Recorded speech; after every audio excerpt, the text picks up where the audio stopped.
Here's another great, fabulous passage where Yeshua, the King of Kings, is speaking. So this is a red set of letters. Luke chapter 9, verses 1.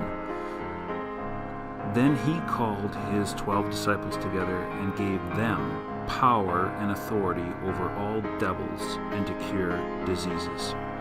Now, if you're ever going to get something straight with healing, understand that God is not the author of sickness. Right here, the Word of God, Yeshua, made flesh, tells you where the sickness is coming from.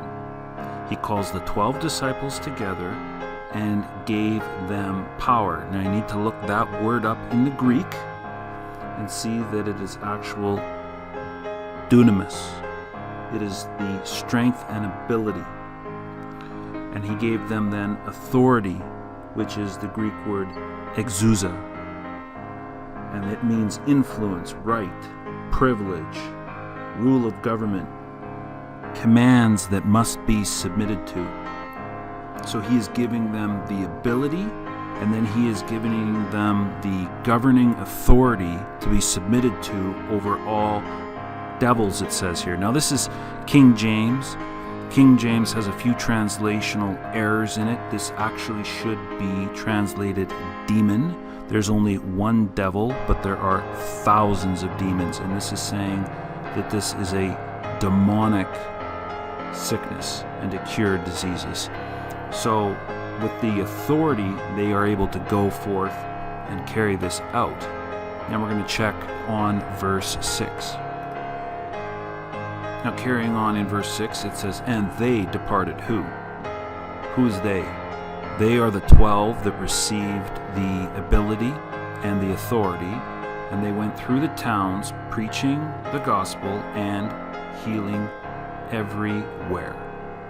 So you will see a direct connection that preaching of the gospel involves healing. And if you think that this is just for the 12, think again. We're going to fast forward over to the 10th chapter and we're going to see what happens later. So at the beginning of Luke chapter 10, it records that 70 are sent forth. And in the 17th verse, and 17 is a coded number. If you've done your research, you'll see that 17 is a number for overcoming.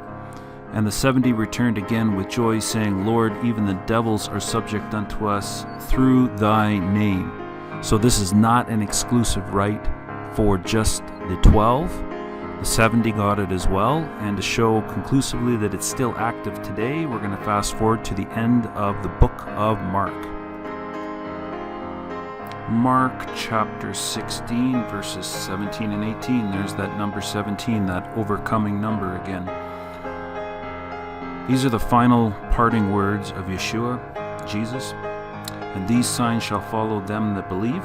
In my name they shall cast out demons. They shall speak with new tongues. They shall take up serpents. And if they drink anything deadly, it shall not hurt them. They shall lay hands on the sick, and they shall recover. Again, marching orders. This is a carryover of what was being discussed in the 9th chapter and the 10th chapter of Luke. It is not ended with the 12. It is not ended with the 70. It is acted today, and it is signs that follow those that believe. So you have to have somebody who's going to believe in this to go out and first do it. If you don't believe that this is possible or active today, then forget about seeing it. It's for only those people who choose to believe and to walk it out. And it says that they shall lay hands on the sick and the sick shall recover. It doesn't say anything about praying.